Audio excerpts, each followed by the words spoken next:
আসসালামু আলাইকুম।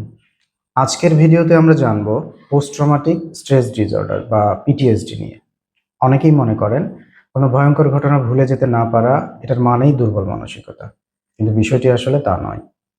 পিটিএসডি বা পোস্ট ট্রমাটিক স্ট্রেস ডিসঅর্ডার হলো এমন একটি মানসিক স্বাস্থ্য সমস্যা যা কোনো ভয়াবহ বা জীবন ঝুঁকিপূর্ণ ঘটনার পরে কিছু মানুষের মধ্যে দেখা দিতে পারে, যেমন দুর্ঘটনা, শারীরিক বা যৌন নির্যাতন, যুদ্ধ, প্রাকৃতিক দুর্যোগ কিংবা হঠাৎ করে প্রিয়জনকে হারানো।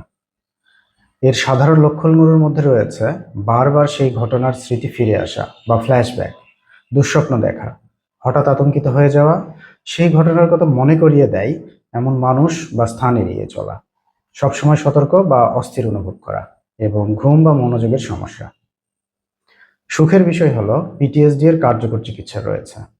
গবেষণায় দেখা গেছে trauma focus cognitive behavioural therapy এবং ইএমডিআর পিটিএসডির জন্য সবচেয়ে কার্যকর চিকিৎসা পদ্ধতিগুলোর মধ্যে অন্যতম। অনেক ক্ষেত্রে প্রয়োজন হলে মনোরোগ বিশেষজ্ঞের পরামর্শে ঔষধে যুক্ত করা হয়। সবচেয়ে গুরুত্বপূর্ণ বিষয় হলো পিটিএসডি নিজে নিজে সহ্য করার চেষ্টা না করে যত দ্রুত সম্ভব একজন প্রশিক্ষিত মানসিক স্বাস্থ্য বিশেষজ্ঞের সাহায্য নেওয়া। কারণ সঠিক চিকিৎসা শুরু হলে অধিকাংশ মানুষই ধীরে ধীরে সুস্থ জীবনে ফিরে যেতে পারেন। মনে রাখবেন, ট্রমা আপনার দোষ নয়, কিন্তু সুস্থ হওয়ার জন্য সাহায্য চাওয়া আপনার শক্তির পরিচয়। সুস্থ থাকুন, সচেতন থাকুন, মনের যত্ন নিন।